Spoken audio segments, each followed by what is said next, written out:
ಕಲೀಮಾ ಪಠಿಸದ್ದಕ್ಕೆ ಗುಂಡು ಹಾರಿಸಿದ್ರು. ಒಂದು ದಿನ ಕಳೆದಿದ್ದರೆ ಸೇಫ್ ಆಗಿರುತ್ತಿದ್ರು. ಸಂತಸದ ಕ್ಷಣ ಕಳೆಯಲು ಬಂದವ ಹೆಣವಾಗಿ ಹೋದ. ಹೆಸರು ಕೇಳಿ ಕೊಂದೇ ಬಿಟ್ಟರು. ನಿನ್ನ ಗಂಡನಿಗಾದ ಸ್ಥಿತಿ ನಿಮ್ಮ ಸರ್ಕಾರಕ್ಕೆ ಹೋಗಿ ಹೇಳು. ಏನಿದು ಕಾನ್ಪುರ ನವಜೋಡಿಯ ನೋವಿನ ಕಥೆ. ಕಾಶ್ಮೀರದ ಪಹಲ್ಗಾಮ್ನಲ್ಲಿ ನಡೆದ ಭಯೋತ್ಪಾದಕ ದಾಳಿ ದೇಶಾದ್ಯಂತ ಜನರಲ್ಲಿ ಆಕ್ರೋಶಕ್ಕೆ ಕಾರಣವಾಗಿದೆ. 2 ತಿಂಗಳ ಹಿಂದೆಯಷ್ಟೇ ಮದುವೆಯಾಗಿದ್ದ ಕಾನ್ಪುರದ ನವಜೋಡಿ ಭಾರತದ ಸ್ವಿಟ್ಜರ್ಲೆಂಡ್ ಎಂದೇ ಕರೆಯಲಾಗುವ ಕಾಶ್ಮೀರದ ಪಹಲ್ಗಾಮ್ಗೆ ತೆರಳಿದ್ದರು. ಒಂದು ರಾತ್ರಿ ಕಳೆದಿದ್ದರೆ ಸಂಭ್ರಮದಿಂದ ವಾಪಸ್ಸಾಗುತ್ತಿದ್ದ ಈ ಕುಟುಂಬ ಈಗ ಶೋಕ ಸಾಗರದಲ್ಲಿ ಮುಳುಗಿದೆ. ಇಲ್ಲಿ ಉಸಿರು ಚೆಲ್ಲಿದವರ ಮಾಹಿತಿ ನೋಡುವುದಾದರೆ ಒಬ್ಬೊಬ್ಬರದು ಒಂದೊಂದು ದುರಂತ ಅಂತ್ಯವನ್ನು ತೆರೆದಿಡುತ್ತಿದೆ. 2 ತಿಂಗಳ ಹಿಂದೆಯಷ್ಟೇ ಮದುವೆಯಾಗಿದ್ದ ಕಾನ್ಪುರದ ಉದ್ಯಮಿ 31 ವರ್ಷದ ಶುಭಂ ದ್ವಿವೇದಿ ಪತ್ನಿಯೊಂದಿಗೆ ಕಾಶ್ಮೀರದ ಸೌಂದರ್ಯ ಸವಿಯಲು ಬೈಸರ್ ವ್ಯಾಲಿಗೆ ಬಂದಿದ್ದರು. ಆದರೆ ಮತಾಂಧ ಮನಸ್ಥಿತಿಯಲ್ಲಿದ್ದ ಪಾಕಿಸ್ತಾನದ ಈ ರಕ್ತ ಪಿಪಾಸುಗಳು ನವದಂಪತಿಯ ಬದುಕನ್ನೇ ಕಿತ್ತುಕೊಂಡಿದ್ದಾರೆ. ಮುಂದೆ ಸಾಗಿದ್ದ ಪತ್ನಿಯನ್ನ ಸೇರಲು ತೆರಳುತ್ತಿದ್ದ ನವ ವಿವಾಹಿತನಿಗೆ ದಿಢೀರ್ ಎದುರಾದ ಉಗ್ರರು ಮೊದಲು ಆತನ ಹೆಸರನ್ನು ಕೇಳಿದ್ದಾರೆ.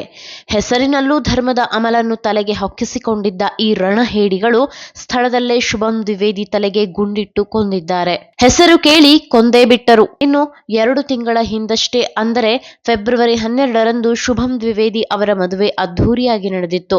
ಏಪ್ರಿಲ್ 17ರಂದು ಪತ್ನಿ ಸಾನ್ಯಾ ಸೇರಿದಂತೆ ಕುಟುಂಬಸ್ಥರೊಂದಿಗೆ ಶುಭಂ ಕಾಶ್ಮೀರ ಪ್ರವಾಸ ಕೈಗೊಂಡಿದ್ದರು. ಪಹಲ್ಗಾಮ್ ಬಳಿಕ ಅವರೆಲ್ಲರೂ ಗುಲ್ಮಾರ್ಗ್ ಮತ್ತು ಸೋನಾಮಾರ್ಗ್ ಸ್ಥಳಗಳಿಗೆ ತೆರಳಲು ಪ್ಲಾನ್ ಮಾಡಿದ್ದರು. ಅಲ್ಲದೆ ಬುಧವಾರ ಏಪ್ರಿಲ್ 23ರಂದು ಕಾಶ್ಮೀರದಿಂದ ವಾಪಸ್ ಬರಲು ಯೋಜನೆ ರೂಪಿಸಿದ್ದರು.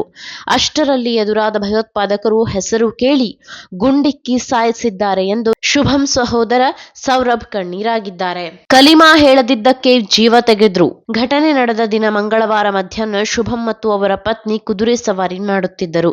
ಇವರ ಕುಟುಂಬದ ಇತರ ಸದಸ್ಯರು ಹೋಟೆಲ್ನಲ್ಲಿ ವಿಶ್ರಾಂತಿ ಪಡೆಯುತ್ತಿದ್ದರು. ಕುದುರೆ ಸವಾರಿಯಲ್ಲಿದ್ದ ಸಂದರ್ಭದಲ್ಲಿ ಇವರತ್ತ ಬಂದ ಭಯೋತ್ಪಾದಕರು ಹೆಸರು ಕೇಳಿದರು. ಮರುಕ್ಷಣವೇ ಪತ್ನಿಯ ಎದುರಲ್ಲೇ ಶುಭಂ ತಲೆಗೆ ಗುಂಡಿಕ್ಕಿ ಹತ್ಯೆಗೈದರು ಎಂದು ಕುಟುಂಬ ಸದಸ್ಯರ ಮಾಹಿತಿ ಆಧರಿಸಿ ಕಾನ್ಪುರದಲ್ಲಿರುವ ಶುಭಂ ಚಿಕ್ಕಪ್ಪ ಮನೋಜ್ ದ್ವಿವೇದಿ ತಿಳಿಸಿದ್ದಾರೆ. ಅಲ್ಲದೆ ಶುಭಂ ತನ್ನ ಹೆಸರು ಹೇಳಿದ ನಂತರ ಇಸ್ಲಾಮಿಕ್ ಧಾರ್ಮಿಕ ಘೋಷಣೆ ಕಲ್ಮಾ ಪಠಿಸುವಂತೆ ಭಯೋತ್ಪಾದಕರು ಒತ್ತಾಯಿಸಿದ್ದಾರೆ. ಅದನ್ನು ಹೇಳದಿದ್ದಾಗ ಶುಭಂ ತಲೆಗೆ ಗುಂಡು ಹಾರಿಸಿದ್ದಾರೆ.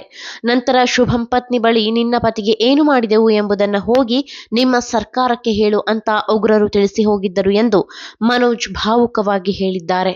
ಸಂತಸದ ಮನೆಯಲ್ಲಿ ಶೋಕ. ಇತ್ತ ಕಾನ್ಪುರದ ಮನೆಯಲ್ಲಿ ಶುಭಂ ದ್ವಿವೇದಿ ಸೋದರ ಸಂಬಂಧಿಗೆ ಮಂಗಳವಾರ ಮಧ್ಯಾಹ್ನ ಬಂದ ಫೋನ್ ಕಾಲ್ ಆಘಾತ ಮೂಡಿಸಿತ್ತು. ಶುಭಂಗೆ ಭಯೋತ್ಪಾದಕರು ಗುಂಡಿಟ್ಟು ಕೊಂದಿರುವ ಬಗ್ಗೆ ಆಘಾತಕಾರಿ ಸುದ್ದಿ ತಲುಪಿತು. ಇದರಿಂದ ಇಡೀ ಕುಟುಂಬದಲ್ಲಿ ಭಯ ಮತ್ತು ಆತಂಕ ಉಂಟಾಯಿತು ಎಂದು ಶುಭಂ ಸಹೋದರ ಸೌರಭ್ ದ್ವಿವೇದಿ ಮಾಧ್ಯಮಗಳಿಗೆ ತಿಳಿಸಿದ್ದಾರೆ. ಶುಭಂ ಅವರ ಕುಟುಂಬ ಬುಧವಾರ ಬೆಳಿಗ್ಗೆ ಕಾಶ್ಮೀರದಿಂದ ಕಾನ್ಪುರಕ್ಕೆ ಹೊರಡುವುದು ನಿಶ್ಚಯವಾಗಿತ್ತು.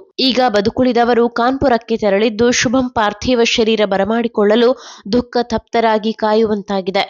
ದಿನದ ಹಿಂದೆಯಷ್ಟೇ ಸಂಭ್ರಮದಲ್ಲಿದ್ದ ಇವರ ಕುಟುಂಬ ಈಗ ಶೋಕ ಸಾಗರದಲ್ಲಿ ಮುಳುಗಿರುವುದು ನಿಜಕ್ಕೂ ದುರಂತವೇ ಸರಿ. ಬೆಂಗಳೂರಿನ ಬೆಸ್ಟ್ ನೀಟ್ ಕೋಚಿಂಗ್ ಅಕಾಡೆಮಿ ಅಂದ್ರೆ excellence NEET academy. NEET crash course and NEET long term coaching admission ಪ್ರಾರಂಭ.